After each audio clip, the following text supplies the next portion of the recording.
Bonjour, bonjour à tous, comment ça va? Ça va bien, comment ça va? Ça va bien.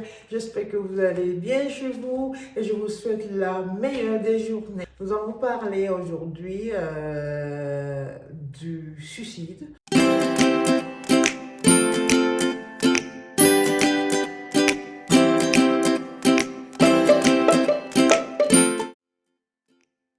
Nous allons parler de cette situation qui est arrivée à la famille Anouela, à la petite de 11 ans de Paris, a interpellé tout le monde, a interpellé toute personne qui a des enfants sur ce continent et nous avons tous essayé de nous remettre en cause. Pour cela, nous allons aborder la thématique et voir un peu comment est-ce qu'un suicide peut arriver, quelles sont les causes qui peuvent les provoquer, quel est le traitement qui peut être adéquat et les attitudes préventives que l'on peut avoir dans ce contexte-là. Alors nous allons parler surtout le contexte qui a eu lieu. Nous souhaitons encore condoléances à toute la famille de la petite Noëlla, condoléances à sa maman et qu'elle soit forte, forte, forte. Alors, nous allons parler des enfants et les adolescents, plus ou moins, qui tentent beaucoup de se suicider et c'est un taux qui a augmenté un peu partout, soit sur la population autochtone que sur la population hétérochtone. Donc, on va dire que ça arrive. Pourquoi? Parce que ce sont des personnes qui ressentent un peu plus de la colère vers le membre de leur famille, vers leurs amis, vers des gens avec qui ils n'arrivent pas à s'exprimer, et alors ils les retournent contre eux-mêmes et ils se font du mal. Donc le diagnostic, qu'est-ce qu'il faudrait faire pour pouvoir éviter ce genre de choses? Le diagnostic, ce sont des symptômes. Quels sont les critères qu'on peut retrouver chez ces personnes pour savoir dire que il faut faire attention, ce genre de personnes sont susceptibles à... Déjà, il faut voir que l'identification du risque doit se faire par les parents. Ça veut dire que la partie du parent reste dans la communication avec son fils. C'est ça que je dis. Donc, moi, je ne saurais pas, je sais pas, comme personne, nous tous, on ne sait pas influencer les facteurs externes. C'est-à-dire les facteurs internes qui sont nous, et avec l'intervenant ou la personne susceptible de poser un acte de ce genre, nous savons plus l'influencer si nous avons un quotidien avec, cette personne, ou si du moins cette personne est notre enfant. Nous savons plus l'influencer. Pourquoi? Parce que c'est en communiquant que même l'interview, le rendez-vous chez le médecin commence toujours par une communication. C'est-à-dire, on commence d'abord à mettre les bases, à comprendre pourquoi. Pourquoi il y a ça, pourquoi il y a eu ça, et il y a des petits éléments qui vont sortir, qui seront des signes d'alarme. Alors, moi, je dis de ce côté, je dis, nous les parents, surtout les mamans, tiens, apprenons et appliquons-nous encore plus à trouver le temps dans le dialogue avec nos enfants. C'est-à-dire de la même manière qu'on a un devoir moral vers une profession ou le travail que l'on exerce, que si on a eu un symptôme aussi minime qu'il soit, qu'on s'appelle à chercher l'amitié en parole pauvre. Parce que c'est ce en quoi consiste la communication avec les professionnels de santé. L'amitié avec la personne, la confidence avec la personne pour que l'on puisse déceler ou qu'elle puisse nous dire sans le vouloir le besoin et la difficulté. Je vais prendre l'exemple ici d'une amie, on communique souvent de notre quotidiennité et qui me dit, tu sais, X est revenu de l'école et je l'ai trouvé bizarre. Et je lui ai demandé, mais qu'est-ce qui ne va pas? Il a dit rien, il veut juste dormir avec moi. Et X, c'est un enfant de 7 ans. Rien, il n'a rien, il veut juste dormir avec moi, 8 ans, 7 ans. Il n'arrive juste dormir avec moi. Donc j'estime que je le trouve bizarre. Elle me répond sa maman. Et je lui dis, non, je veux... Allez, viens te coucher alors. C'est l'après-midi, il se repose près de moi. Je laisse tout ce que je suis en train de faire. Il se repose près de moi. Il dort même bien, il se réveille. Et quand il se réveille, il dit ceci. Lui-même, il ne parle pas lui-même. Il dit, écoute maman, je n'ai pas apprécié comment la maîtresse m'a parlé. Je parle d'un enfant de 7-8 ans. un Africain. Je n'ai pas apprécié comment la maîtresse m'a parlé. Donc, de là, il en découle quelle conclusion? L'enfant, il a fallu qu'il prenne du temps pour se confier à sa maman. Il a fallu qu'il prenne du temps pour s'ouvrir parce que chacun a sa personnalité. Qu'il pèse le pour et le contre de savoir, comme nous tous, j'imagine, est-ce qu'elle va me croire? Comment je vais le lui dire? Je ne sais pas ce qui passait par sa tête. Mais que ça ne tienne, il lui fallait du temps. Il a pris ce temps et il a trouvé quelqu'un qui était disponible au moment où il a dit. Donc, ça, c'est le contexte dans lequel c'est notre rôle de parents, d'accompagnement. Lorsque nos enfants vont à l'école, l'enfant va à l'école pour prendre une partie, mais l'autre partie, c'est nous qui la faisons. C'est nous qui avons la responsabilité de le faire le plus intensément possible. C'est-à-dire, il prend 40% à l'école, mais 70%, nous devons nous sentir le devoir de ne pas laisser qu'il prenne beaucoup de dehors, mais que nous l'imprégnons de ce que nous voulons qu'il soit, de la manière dont on voudrait que lui il marche. En fait, c'est ça. Dans ce contexte diagnostique, dans le dialogue, vous aurez des situations qui vont se révéler à soi-même. Vous aurez les médecins, les enseignants, les amis, les fréquentations de l'enfant qui vont savoir permettre de dire où est-ce que le bas blesse, c'est-à-dire où est-ce qu'il y a la chose qui ne va pas. Donc dans ça, nous allons écouter des paroles qui seront des pics, type tu sais, moi je voudrais en finir avec ma vie, je ne voudrais pas être là. Il y aura des pics comme ça qui vont revenir. Mais pourquoi tu dis ça? Non, mais parce que franchement, je n'ai pas supporté la manière dont elle a dit, elle a fait, il a dit, il a fait. Donc, dans ce contexte-là, nous allons dire aussi que nous devons savoir que, sans nous en rendre compte, il y a eu déjà des recherches identiques qui ont détecté que la majeure partie des enfants, 50% des enfants qui sont rendus dans les urgences, ont eu des pensées suicidaires. C'est statistiquement démontré. Donc, il y a des statistiques qui démontrent ça, de manière claire et nette. Au travers de ça, quelle est c'est-à-dire l'attitude que nous, personnel de santé, on va aller rechercher? Les facteurs de risque d'un acte suicidaire, en général, le comportement suicidaire n'arrive pas comme ça. Il y a des éléments qui s'accumulent, il y a plusieurs facteurs qui se combinent avant que la pensée n'arrive et ne devienne effective. En général, vous avez, et ça c'est la partie que le personnel de santé lui prend et note, mais en général, souvent l'enfant ne sait pas le référer, c'est la maman. C'est pour ça que le papa avec qui il vit, c'est-à-dire entre le papa et la maman, l'enfant est lié à une personne un peu plus, quoi, qui est beaucoup plus près de lui, quoi. Ça, on le sait. Donc maintenant, il faudrait savoir avoir la perception que cet élément est là dans votre tête. C'est pour ça que je dis que c'est le parent qui l'accompagne à l'hôpital, ou chez le médecin, ou chez le psychologue, ou chez le logopède, qui va savoir dire que non, effectivement, il y a eu ça, ça, ça. Donc, dans ce contexte-là, on va parler de quoi? Il peut y avoir la perte d'un être cher. Ok? Il peut y avoir la perte d'un être cher. Ou même un suicide dans l'école qu'il a fréquenté ou dans un groupe de ses camarades. Et dans ce cas-ci, j'espère que, entre parenthèses, la structure d'établissement scolaire de la petite Noëlla tiendra compte du fait que, et de sa petite sœur, qu'il faut un encadrement pour ceux qui sont ses amis qui l'ont côtoyé, pour éviter ça, pour les suivre et pour les apprendre à dépasser ça, à faire le deuil comme il se doit et passer outre. Ça, il faut qu'ils tiennent compte de ça. Maintenant, au-delà du fait que, entre parenthèses, il faudrait toujours qu'il y ait un acte, une responsabilité de la partie des enseignants qui soit mise à vue par rapport à cet acte qui s'est posé.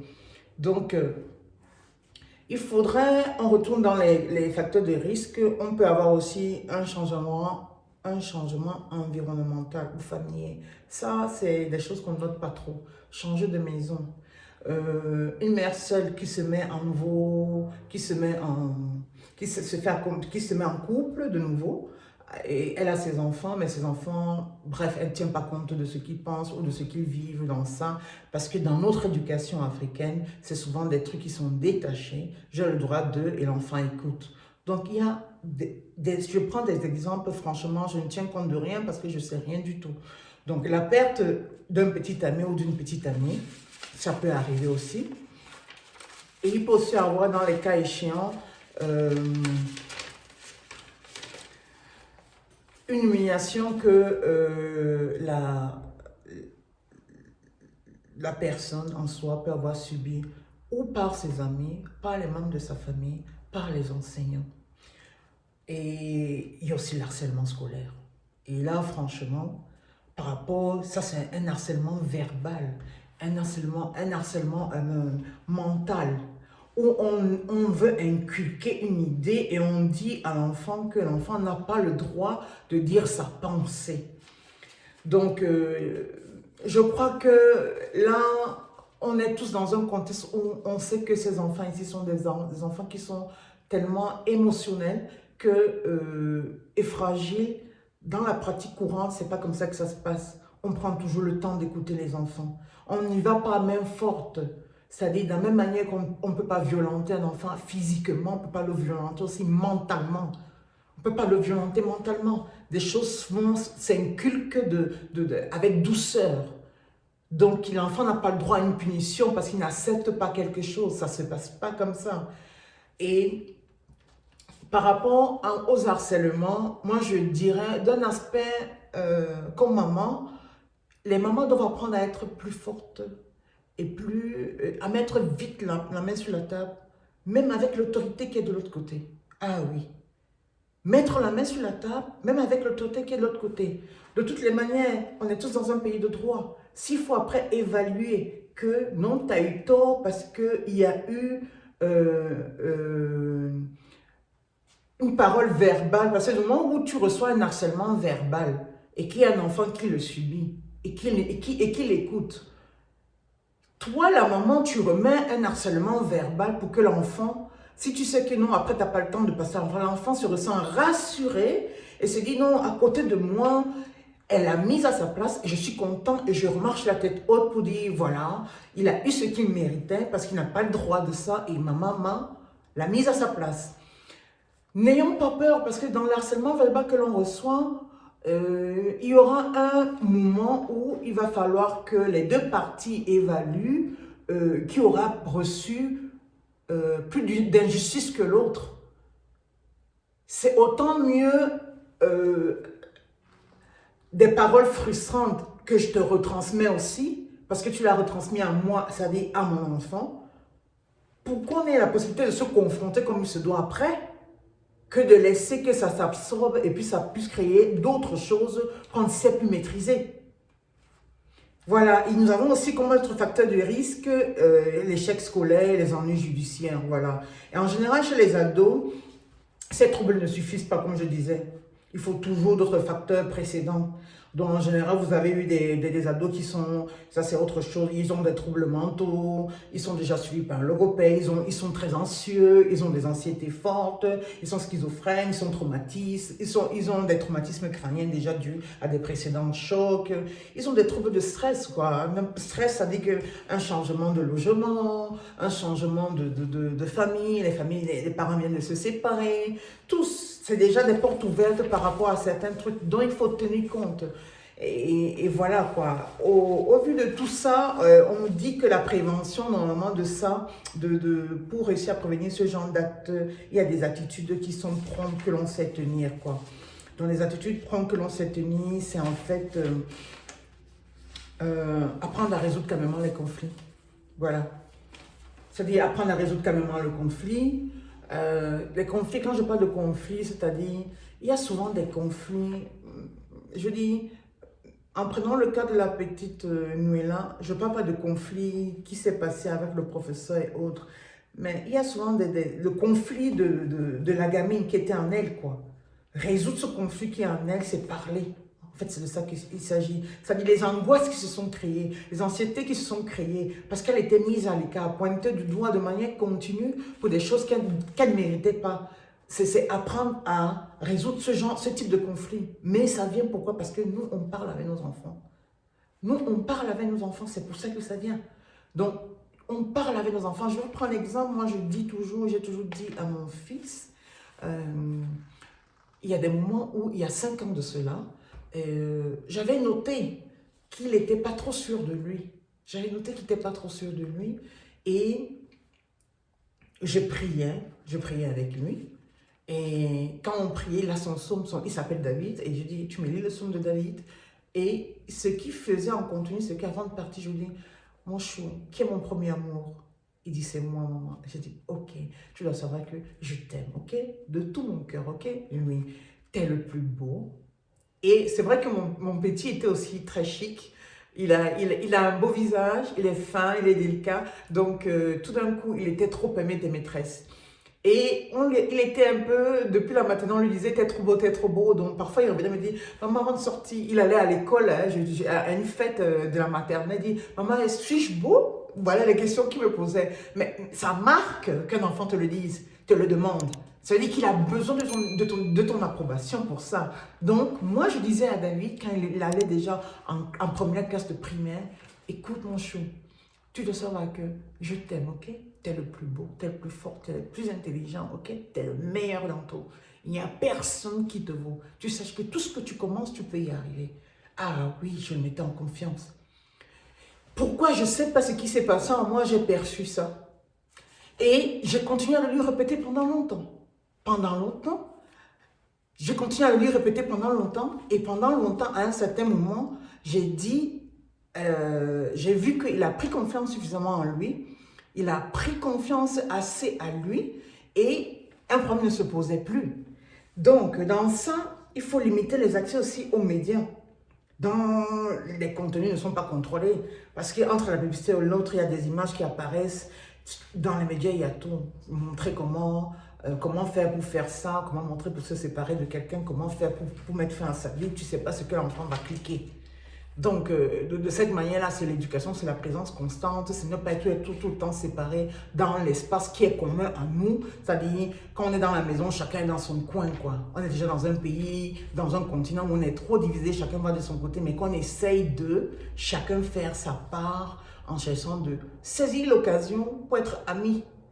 Tellement on court trop. On va être amis avec, je suis amie avec mon fils, d'accord. Dès qu'il ne pas, viens rester à côté de moi, raconte-moi ce que tu as fait, des trucs comme ça.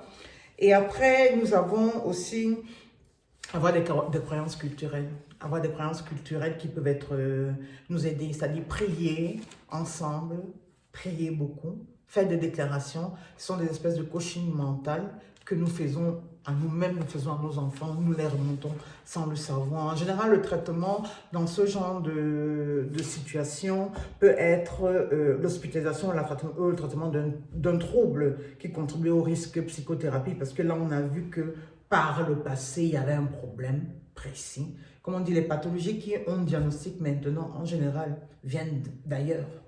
Il faut savoir diagnostiquer, ça se dit non. Est-ce qu'il n'y a pas un chagrin? Est-ce qu'il n'y a pas une dépression par le passé? Donc, par rapport à tout ça, et quand effectivement on voit qu'il y a déjà eu suicide, il faut un suivi. Il faut un suivi des personnes qui ont été victimes de ça, c'est-à-dire de l'école tout entière, de la maman, des parents, pour que ça ne se répète plus. C'est un truc qui est assez vaste, qu'on ne finira pas, mais c'est en train d'augmenter. Vu le Covid qui a contribué à séparer, vu le Covid qui a contribué à séparer, à mettre de côté les uns les autres pour des raisons ou une autre, il ne faut pas contaminer, quarantaine et autres. Les gens ont encore d'autres problèmes qu'ils ont pris en charge sur eux, espérons que ce ne sera pas le cas, que les difficultés psychiatriques n'augmentent pas pour savoir demander de les résoudre de nouveau. Donc c'est un moment où il faut rester encore plus soudé, plus affectif. Il faut laisser parler son cœur, s'exprimer, s'écouter, se faire écouter et dire toujours des choses qui boostent l'autre personne, notre enfant, notre conjoint, notre cela, parce que c'est aberrant ne pas voir des signes quand un drame comme ça se produit, parce qu'il y a toujours des signes quelque part. Donc, je vous remercie, mes chouchous. Donc, mes tontons et mes tatas, c'est tata docta. On a parlé d'un thème qui était pas trop gai, mais voilà, on sait au moins de quoi il s'agit. Donc, je vous souhaite une bonne journée pour le reste. N'hésitez pas à vous abonner. N'oubliez pas de vous abonner, surtout. Et mettez ce que vous pensez, posez des questions, proposez des thèmes que vous voudrez qu'on aborde et je vous y reviendrai. Ciao, ciao, à plus!